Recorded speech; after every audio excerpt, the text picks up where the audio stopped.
अवध ओझा का कोई भी वीडियो आए तो उस पर कमेंट जारी रहना चाहिए, बिल्कुल जारी रहना चाहिए, एकदम पढ़ लो यार। ये जो तुमको पैसे पहुंचा रहे हैं ना कि अवध ओझा के ग्रुप पे कमेंट्स कराओ, ये तुम्हें कोई काम नहीं आएगा। मेन कल्प्रिट है, उसकी फोटो ही नहीं, उसका नाम ही नहीं, उसके लोग प्ले कार्ड ही नहीं है। लेकिन आप गाली देंगे इसलिए मैं आपके मुद्दे को नहीं उठाऊंगा, ऐसा कोई मेरा इरादा नहीं है, एकदम उठाऊंगा।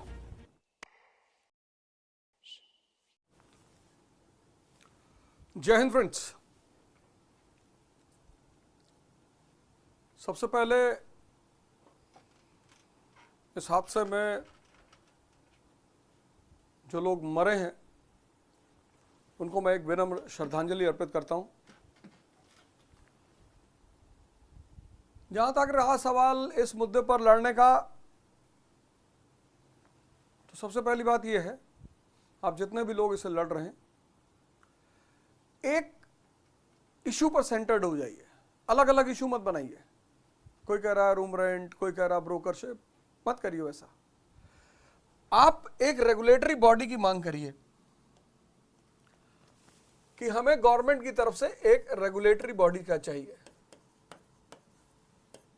जो पूरे भारत की कोचिंग इंडस्ट्री को रेगुलेट करे। उसमें सेफ्टी हो, उसमें फीस हो, उसमें रेजिडेंशियल इश्यूज हो, सब कुछ हो उसमें। अगर आपने इस मुद्दे को अगर आपने इस मुद्दे को छोड़ दिया, आप सारे लोग इस मुद्दे पे सेंटर्ड हो जाइए। इस मुद्दे पे ठीक है, 1885 में कांग्रेस बनी, आजादी मिली 1947 में, कोई बात नहीं, हो सकता है आपकी इमीडिएट मांगे आपको लगता हो नहीं पूरी हो रही हो, कोई बात नहीं। पर आज अगर आप उस शुरू करेंगे तो उस मूवमेंट को हम लेकर उसे आगे चलेंगे। आप पढ़ाई करिए, आप वापस जाइए, आप पढ़ाई करिए, आप अपना पढ़ाई पे ध्यान कंसंट्रेट करिए। ये मेरा आपसे पर्सनल वादा है। आप जाइए, पढ़ाई करिए और इसको ड्राफ्टिंग करिए, इसको कि ये ड्राफ्ट करना है। रेगुलेटरी बॉडी गवर्नमेंट से हमें चाहिए ही चाहिए, क्योंकि आप सिर्फ यूपीएससी के लड़कों की समस्या सिर्फ राजेंद्र नगर की समस्या नहीं है, ये पूरे भारत के स्टूडेंट लॉबी की समस्या है। जितने भी लोग तैयारी करते हैं, इसको आप ये मत देखिए कि मेरा ओआरएन का मामला सॉल्व हो जाए बस, उसके बाद भाड़ में जाए जनता, ये सब मत करिए। आपके छोटे भाई बहन हैं, तैयारी करते हैं, पीएमटी की, नीट की तैयारी करते हैं, वो लोग भी बहुत परेशान हैं, पर वो बच्चे हैं, वो किससे कहेंगे। आप सब लोगों से मैं हाथ जोड़कर निवेदन करता हूं कि आप वापस अपने टेबल पर जाइए पढ़ाई करने के लिए, अपने बनाइए। और अगर आप, जैसे आज बहुत सारे लोग, मेरे मन में ये प्लान आया, आज TV9 पे मुझसे बहुत सारे स्टूडेंट मिले, बात हुई, कुछ उन्होंने गुस्सा दिखाया, कुछ मैंने गुस्सा दिखाया। अगर मुझे बिजनेस की बात सोचनी होती ना कि कॉमर्स की बात, मैं भी आ जाता पहले दिन, दूसरे दिन, तीसरे दिन, आज ही आ जाता कि चलो भाई, जब खाना पूर्ति करना है, जब चलना ही है, सिर्फ चल के 5 मिनट बैठना ही है, तो चलो, चलते हैं। लेकिन कोचिंग इंडस्ट्री के जो बेनिफिट्स हैं, ठीक है, अच्छी बात है, इस संस्था से हमें बहुत लाभ भी मिलता है, कमर्शियल फायदे मिलते हैं, बहुत सारी चीज़ें। आपने स्टूडेंट यूनियन ग्रुप बना रखा है, उसमें कुछ लोग आपको मैसेज करते हैं कि अवध ओझा का कोई भी वीडियो आए तो उस पर कमेंट जारी रहना चाहिए, बिल्कुल जारी रहना चाहिए, एकदम कोई फर्क नहीं पड़ता। आप एकदम कमेंट करिए, आपको 4000% है गाली देने का, आप दीजिए, आपको जो देना है वो तो आप देंगे ही। लेकिन आप गाली देंगे इसलिए मैं आपके मुद्दे को नहीं उठाऊंगा, ऐसा कोई मेरा इरादा नहीं है, एकदम उठाऊंगा आपके मुद्दे को। सरकार, इस आंदोलन को चलते रहना चाहिए, रेगुलेटरी बॉडी का आंदोलन चलते रहना चाहिए। मैंने कहा ना कि पूरे देश में, सिर्फ ओआरएन नहीं, पूरे देश में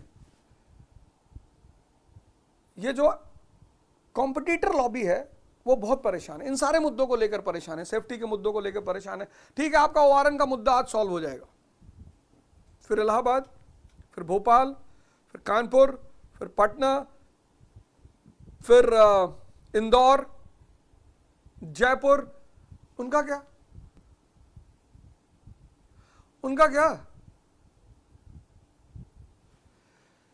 इस मुद्दे को इमीडिएट हैंडल करने के लिए मैंने एक ऑर्गेनाइजेशन बनाने का प्लान किया है। आप चाहें तो उसमें आपका स्वागत है, आप ना चाहें तो कोई बात नहीं। भगत सिंह एसोसिएशन, फॉर्मली ये संस्था अगले हफ्ते तक तैयार हो जाएगी। फॉर्मली मतलब ये संस्था अगले महीने तक तैयार हो जाएगी। अब इस संस्था में अगर आप हमारे साथ पढ़ते हैं तो आप तो नेचुरल मेंबर हैं इसके, आप अवधोजा क्लासेस में पढ़ रहे हैं, आप उसके नेचुरल मेंबर हैं। आप बाहर पढ़ रहे हैं तो आपको मेंबरशिप कार्ड लेना होगा।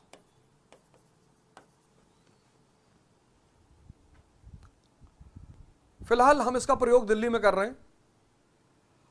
ये क्या संस्था क्या करेगी, ये जो लीगल मुद्दा है, ये जो लीगल तरीका है इस रेगुलेटरी बॉडी के मुद्दे को, उसको आगे बढ़ाएगी। सिर्फ उतना ही नहीं, ऐसा ही नहीं कि सिर्फ उस मुद्दे को आगे बढ़ाएगी, इसके और खास फायदे होंगे। Online sessions, career counselling sessions, medical emergency. जैसे आज आप में से बहुत लोगों ने कहा कि साहब मकान मालिक हमें लास्ट मोमेंट पे कहता है कि आप कमरा छोड़ो। रेजिडेंशियल इमरजेंसी,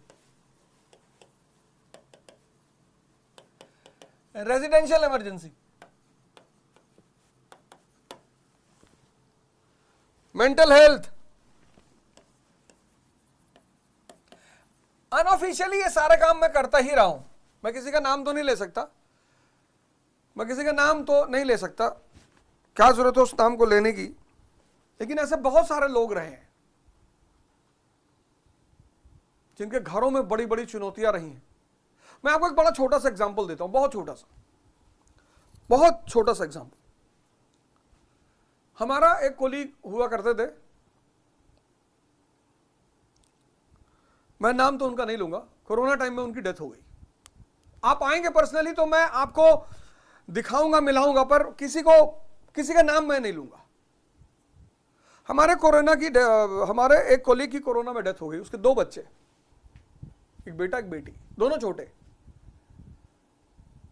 बुंदेलखंड का एरिया है और पिछले 3 या 4 साल से उन बच्चों की मेंटेनेंस, उनकी पढ़ाई, सब कुछ एक संस्था के थ्रू जाता है। हमने तो किसी से नहीं कहा, हमने तो किसी से कहा ही नहीं। जब तक सरकार उस रेगुलेटरी बॉडी को नहीं बनाती है, Bhagat Singh association legal process कैसे इसको बना, क्योंकि आज अगर आपने अपना मुद्दा 2-4 मुद्दा अगर आपका सॉल्व हो गया, मान लीजिए आपको लाइब्रेरी मिल गई पढ़ने के लिए, ठीक है, आपका मुद्दा, तात्कालिक मुद्दा सॉल्व हो गया। आपने जो कंपनसेशन की डिमांड की, वो थोड़ा बहुत कंपनसेशन लोगों को मिल गया और आपने कहा ठीक है साहब, बस अब हमें कुछ नहीं चाहिए। तो फिर ये चीजें फिर खड़ी होंगी भविष्य में, ये चीजें फिर भी भविष्य में खड़ी होंगी।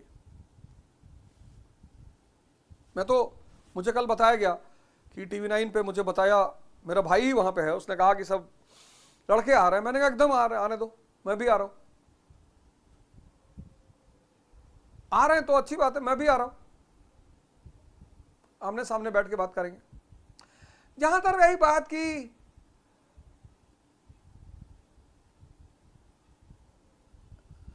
अवधोजा के वीडियोस पे कमेंट्स करेंगे, और जितने लोग इस बात को प्रमोट कर रहे हैं, मतलब अपील कर रहे हैं ग्रुप में, पढ़ लो यार, ये जो तुमको पैसे पहुंचा रहे हैं ना कि अवधोजा के ग्रुप पे कमेंट्स कराओ, ये तुम्हें कोई काम नहीं आएगा।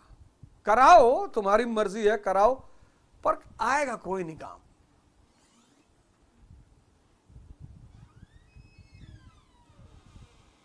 कोई नहीं आएगा। जिस दिन जिंदगी में फंस गए ना, उस दिन कोई काम नहीं आएगा। ये मेरी लाइफ का पर्सनल अनुभव है। ये तो तुम लिखते हो टेलीग्राम चैनल में कि कोई भी वीडियो अवध ओझा की आए तो उस पर गाइस तुम पूरी दुनिया से कमेंट कराओ तो भी कोई फर्क नहीं पड़ेगा। मुझे जो तुम्हारे लिए करना है, मैंने रेगुलेटरी बॉडी का मुद्दा उठाया, मैंने कहा लिमिटेड सीट्स हर कोचिंग में होनी चाहिए।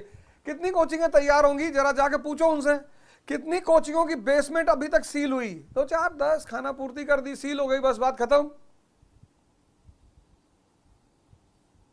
गवर्नमेंट और बिजनेसमैन एक बड़ी प्यारी पॉलिसी पे काम करते हैं कि इनका जो इमीडिएट कंसर्न है मेजॉरिटी का, उसको सॉल्व कर दो। गवर्नमेंट और बिजनेसमैन वो कहते हैं इनका इमीडिएट जो कंसर्न है, इमीडिएट उसको सॉल्व कर दो। फिर ये 2 महीने बाद सब कुछ भूल जाएंगे।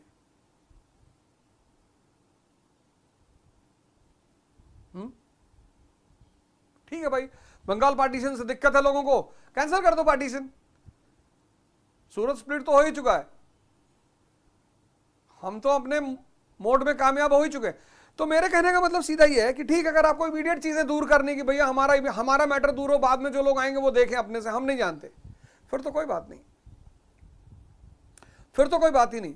अगर आप ये सोचते हैं कि हम जो लोग अभी यहां पे हैं उनका इशू का कंसर्न खत्म हो जाए, बाकी जो लोग आएंगे हम उनको देख लेंगे, बाकी जो लोग आएंगे वो अपना अपना देखेंगे, फिर तो कोई बात ही नहीं। क्योंकि अभी तो कोचिंग में एडमिशंस का टाइम है, अगर 15 दिन इंस्टीट्यूट्स बंद रह गए तो सबके धंधे पे फर्क पड़ेगा। तो किसी भी कीमत पर इंस्टीट्यूट को तो खोलना तो है ही है। अगर 15 दिन इंस्टीट्यूट्स और बंद रह गए तो सबके बिजनेस पे फर्क पड़ेगा। कैरेट एंड स्टिक पॉलिसी तो जानते ही हो, पढ़े होगे। तो मेरा आपसे सीधा यह कहना है कि आप जब तक सरकार एक रेगुलेटरी बॉडी नहीं बना देती है, मैं आपकी तरफ से आपका पक्ष रखता रहूंगा। फिलहाल यह प्रयोग मैं दिल्ली में करने जा रहा हूं और फिर मेरा इरादा है कि इसका विस्तार किया जाए, पैन इंडिया किया जाए, क्योंकि लोग ऐसा थोड़ी यहीं परेशान है, हर जगह परेशान है, हर जगह एक्सप्लॉइटेशन चल रही है। अगर मुझे गाली देने से मुद्दा सॉल्व हो जाता है, अरे तो और गाली दे लो।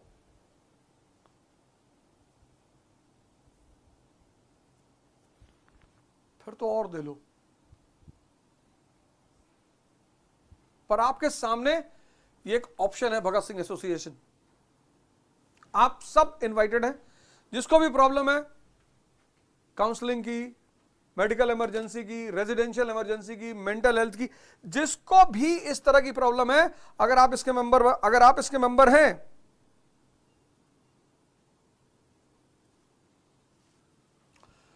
इसमें एक पॉइंट और छूटा है, एजुकेशनल असिस्टेंस। मैं वैसे ही बुलाता रहता हूं। अभी कितने लोगों का जब प्रीलिम्स खत्म हुआ, मैंने वीडियो बनाई, मैंने कहा कि बाबूजी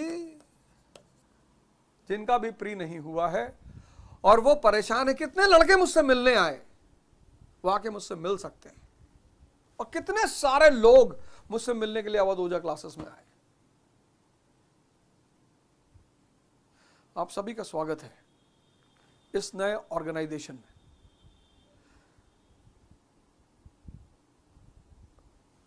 लेकिन डिमांड एक ही रहेगी, रेगुलेटरी बॉडी। अभी ये जो छोटे छोटे कैरेट्स आपको मिल रहे हैं, और मैं आपको बता दूं कि हर आंदोलन में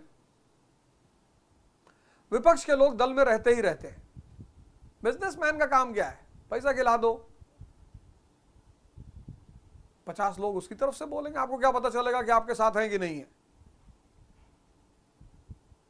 हमें सबसे आश्चर्यजनक बात यह लगी, सबसे आश्चर्यजनक, मतलब उससे ज्यादा आश्चर्यजनक आज तक लगी नहीं। पहली बार हिंदुस्तान में मैंने घटना देखी जिसमें जो मेन कल्प्रिट है उसकी फोटो ही नहीं, उसका नाम ही नहीं, उसके लोग प्ले कार्ड ही नहीं है। पर कोई बात नहीं, उन सब चीजों से कोई फर्क नहीं पड़ता। आपका स्वागत है अवध ओझा क्लासेस में, आप आइए। आप इसका मेंबरशिप कार्ड बना सकते हैं, आप हमसे कार्ड ले जाइए। आप आइए, जितने भी लोग इस आंदोलन को आगे बढ़ाना चाहते हैं, इसको लीगली आगे बढ़ाना चाहते हैं कि सरकार, एक तो सेफ्टी कंप्लायंसेस, रेगुलेटरी बॉडी में 4 चीज तो होनी है। सेफ्टी कंप्लायंसेस, 200 से ज्यादा बच्चे किसी इंस्टीट्यूट में नहीं बैठेंगे, किसी भी क्लास में 200 से ज्यादा बच्चे नहीं बैठेंगे। सेफ्टी, 200 बच्चे।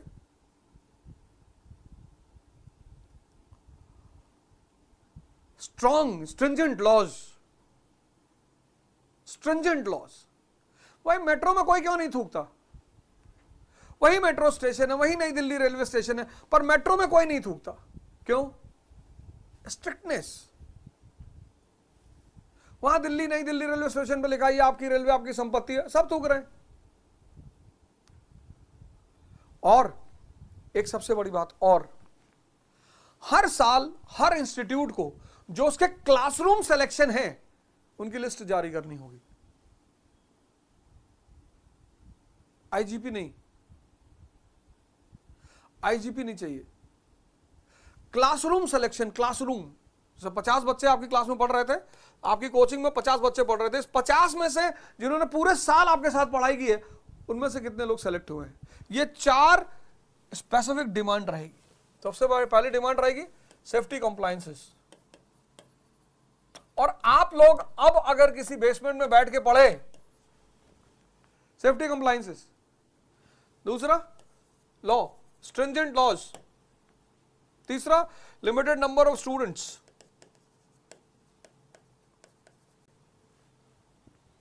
और सिलेक्शन फ्रॉम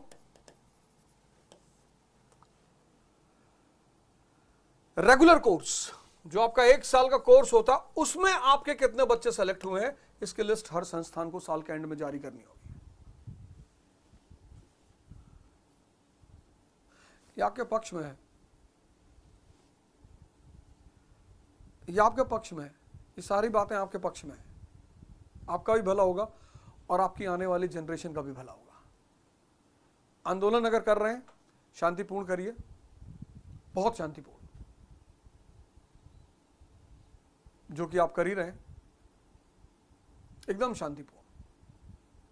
लेकिन आपको वापस अपने टेबल चेयर पे बैठना पड़ेगा, क्योंकि आप कॉम्पिटिटिव एग्जाम्स की तैयारी कर रहे हैं। आप कॉलेज और यूनिवर्सिटी के स्टूडेंट्स नहीं हैं, यहां कोई छात्र संघ नहीं है। इस एसोसिएशन में 5 मेंबर आपकी तरफ से रहेंगे, आप नॉमिनेट करना। इस भगत सिंह एसोसिएशन में 5 मेंबर आपकी तरफ से रहेंगे, वो आप नॉमिनेट करना। वो मैं स्टूडेंट लॉबी को दे दूंगा कि आप अपने मेंबर नॉमिनेट करो, जिससे कि आपके मेंबर को इस इंस्टीट्यूशन की जितनी भी एक्टिविटीज हैं, सबकी आपके मेंबर सूचना दे। वो नॉमिनेशन स्टूडेंट लॉबी के हाथ में रहेगा। और 5 मेंबर हम नॉमिनेट करेंगे। टोटल 10 मेंबर की कमेटी होगी। तो 5 मेंबर आपकी तरफ से और 5 मेंबर मेरी तरफ से, मतलब हमेशा जो भी स्टूडेंट लॉबी होगी वो 5 मेंबर उसको उसमें नॉमिनेट करेगी। तो 5 मेंबर स्टूडेंट की तरफ से, 5 मेंबर मेरी तरफ से, 10। और वो 10 मेंबर पूरे साल का जो वर्कआउट है इस एसोसिएशन का, वो आपको, आप कहेंगे तो क्वार्टरली इशू करेंगे। किसकी कहां मदद हुई, किसकी मेडिकल इमरजेंसी में मदद हुई, किसकी रेजिडेंशियल इशू पे मदद हुई, डाटा, फोन नंबर, सब। इसके बदले में मैं ये नहीं कहूंगा कि आप हमारे यहां एडमिशन ले लें, बिल्कुल नहीं कहेंगे। देखो यार, तुम लोग दूसरों के कहने पर अगर स्पॉन्सर्ड, कई लोग हमसे बाद में आके कहे सर हम आपसे पढ़े हैं। अरे पढ़े हो या नहीं पढ़े हो, वो सब अलग की बात है।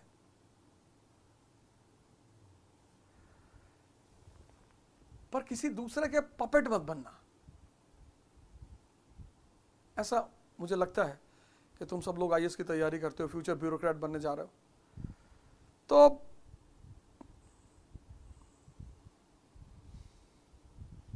बाकी तुम ज्यादा समझदार हो। तो हम इस एसोसिएशन पे कल से ही प्रोग्राम करेंगे, कल से ही काम करेंगे। आप सब लोगों का स्वागत है और अवधूजा क्लासेस में हमारी आपकी मुलाकात हो सकती है।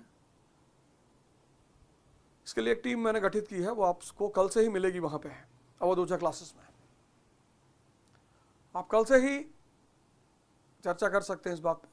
फिर आगे हम फॉर्मुलेशन करेंगे कि क्या करना है और कैसे करना है, कैसे इस चीज की गति आगे बढ़ेगी, कैसे ये धारा आगे बढ़ेगी। जय हिंद, जय भारत।